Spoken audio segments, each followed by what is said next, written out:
Hi Pisces and Pisces rising, this is your December 2016 forecast. So until the 21st of December, the Sun is going to be in your 10th house of career, and this is a very public and outward sector of your life. You know, it's your professional standing and your professional reputation, so this can really put you in the limelight or the spotlight. The 10th house can also concern parents, so interactions with parents and family can be very important at this time, and your social standing is key. You know, you have possibly more responsibilities professionally than usual, and you're also more visible. If you've made mistakes, these can also be exposed at this time, so make sure that you're very diligent in your professional and social efforts. From the 21st of December, the Sun will be moving into your 11th house, where Mercury will also be retrograding from the 19th of December. So the 11th house is the house of groups, friends, and associates, and so the things that you associate with that are bigger than yourself, so networks, social connections, and social platforms are key. It's also the house of goals, dreams, and ambitions, and where we receive benefit from other people. It's also the house of professional rewards, so you may find that professional benefits in the sense of money or bonuses come in at this time of year, and of course we're always very grateful for those. So the 11th house can also be a very happy social period, and with Mercury retrograding in your 11th house, Mercury is that planet of travel, communication, and conversation. It's what's on your mind and, you know, how you're acting on what's on your mind. So the 11th house is that house of friendships and groups, so you may find that you're revisiting and reviewing old friendships, or you're running into old friends at this time. You know, Mercury retrograde can always play havoc with your electrics, or, you know, you can find yourself losing keys or losing data, so be sure to back up those sorts of areas, because the traditional kind of caveats do remain. But this is with Mercury retrograde in the 11th, it's also a very good time to catch up with old friends.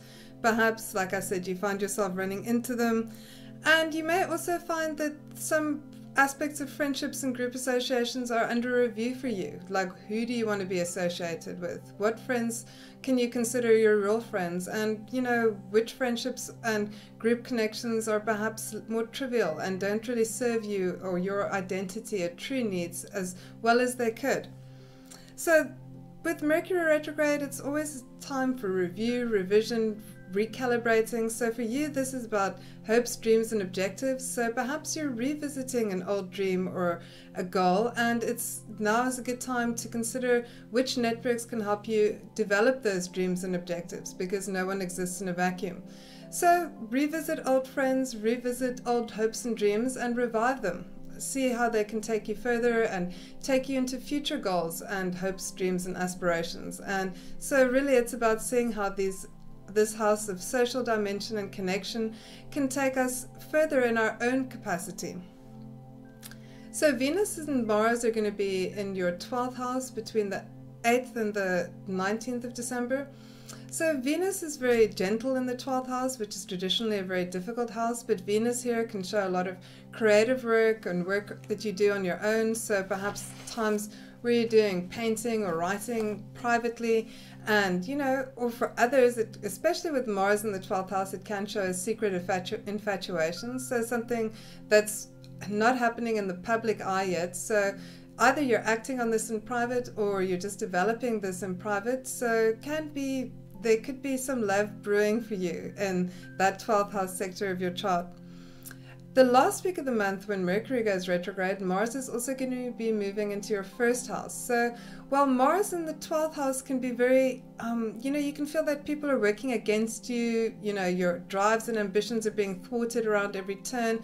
So you can be very frustrated. It's a very good period for working on projects behind the scenes and doing all your due diligence if you want to launch something or make it public when Mars goes into your 1st house. So Mars going into your 1st house the last weeks, you know, this really puts that energy, drive, and ego in the forefront. So, you know, you're pushing very hard to get things done. It's very hard for things to stand in your way. You're really purposeful and aggressive in terms of getting what you want. Mercury retrograding in the 11th at the same time, when Mars goes into your 1st, can show revisiting certain themes, revising goals and objectives. So perhaps, you know, you may have thought you were trotting off on one particular tangent, and, you know, by the time that Mars goes into your 1st and Mercury retrogrades, you decide to revisit a previous hope, ambition, drive or objective, or recalibrate those sorts of things. So a bit of fine tuning may be in order now, and perhaps you end up, you know, pursuing something that you hadn't originally thought that you would, you know, charging off in a new direction. So use this Mercury retrograde period to really recalibrate and revisit old ideas. Perhaps there's a gem there that's waiting for you to polish it up and really let it sparkle in its own light. Okay, so let's look at what else is happening this month in terms of aspects. So the new moon was in Sagittarius on the 29th of November in your 10th house, and it had some difficult aspects with Neptune. So this could have affected you professionally. Perhaps you felt that people were misrepresenting themselves, or you were being misled, or perhaps you were feeling very positive and optimistic about something, but then it didn't really pan out. So this could have been a time of just uncertainty in general. So not a good time to make professional decisions, or, you know, commit to a new direction professionally speaking. You would have wanted to wait, you know, for the fog to clear and lift, and where you're thinking more clearly, you know, where you're more sure about what's going on. So on the 1st of December, Mars is trining Jupiter from your 12th to your 8th house. And traditionally this is a very high energy aspect. With Mars in the 12th, it can be a little bit more muted. You know, you may feel that that energy is being expressed privately. You know, you're still developing things behind the scenes. You're not advancing your interest directly, but at the same time, this is going to make you very optimistic about perhaps getting backing for something that you're developing, financially speaking. On the 9th, the Sun is sextiling Jupiter from your 10th to your 8th house, and this is a very lucky and optimistic aspect. So here, you know, you've got that positive frame of mind that helps you accomplish things more easily. It's very good for group activity and also for financial backing.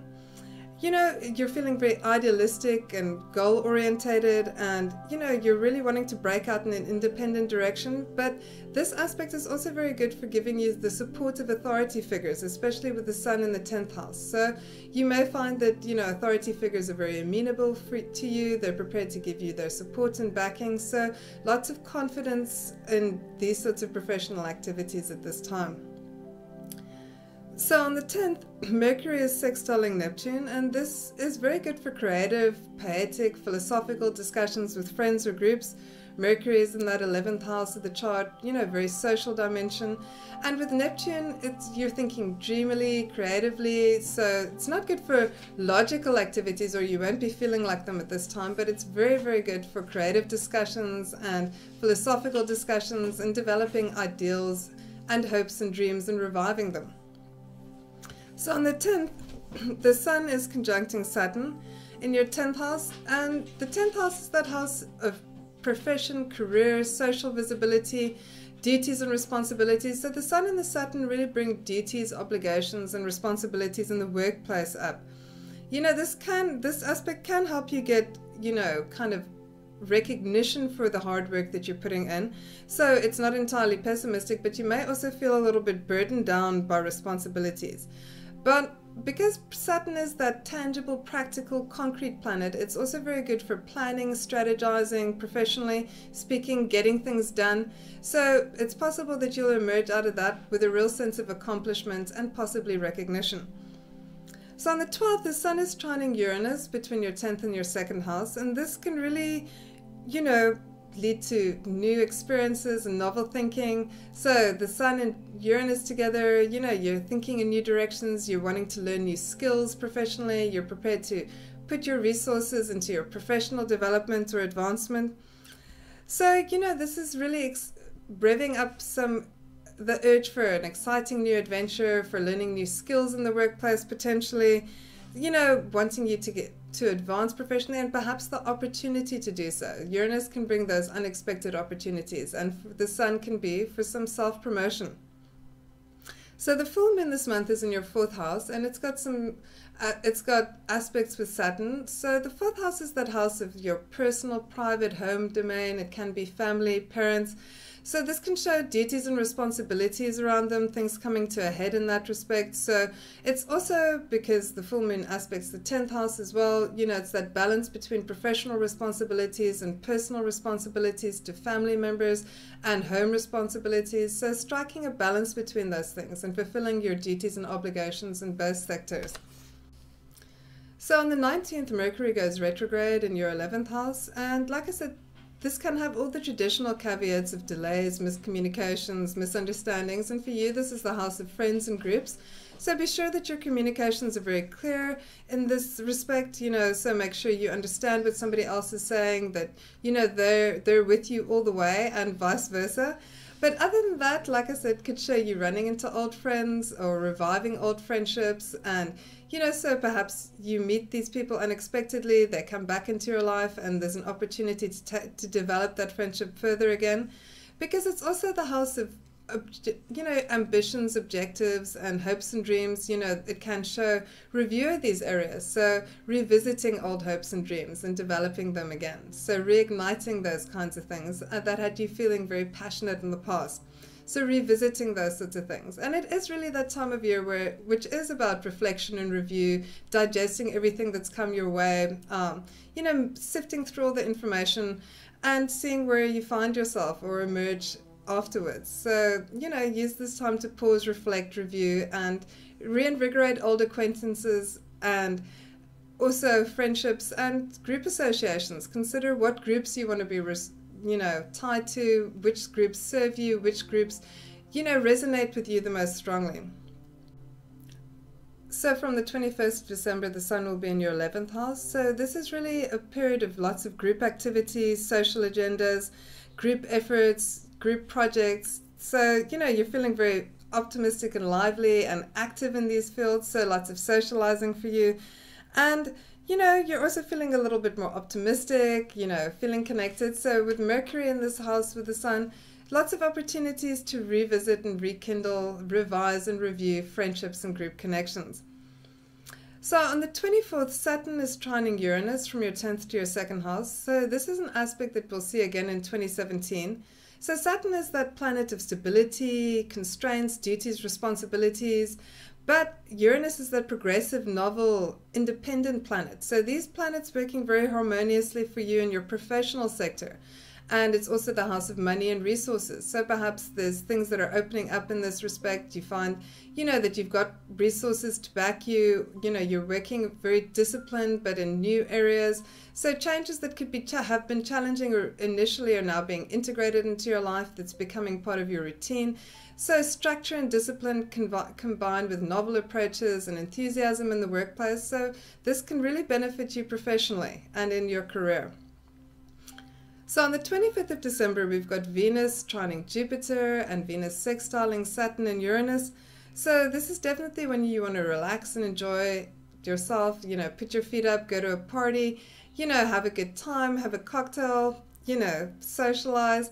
With Venus in the 12th, it could be with a, you know, personal, private loved one. And, you know, Venus in the 12th can also show, you know, selfless service, charitable acts. So perhaps, you know, you're doing something, you know, for somebody else or for a group. So social work could be indicated.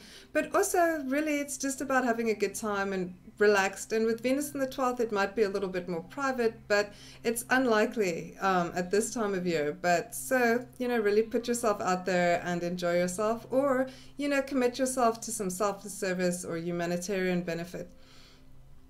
So on the 26th, we've got Jupiter opposing Uranus, and this is happening in your financial houses. And this is also an aspect that we'll see again in 2017.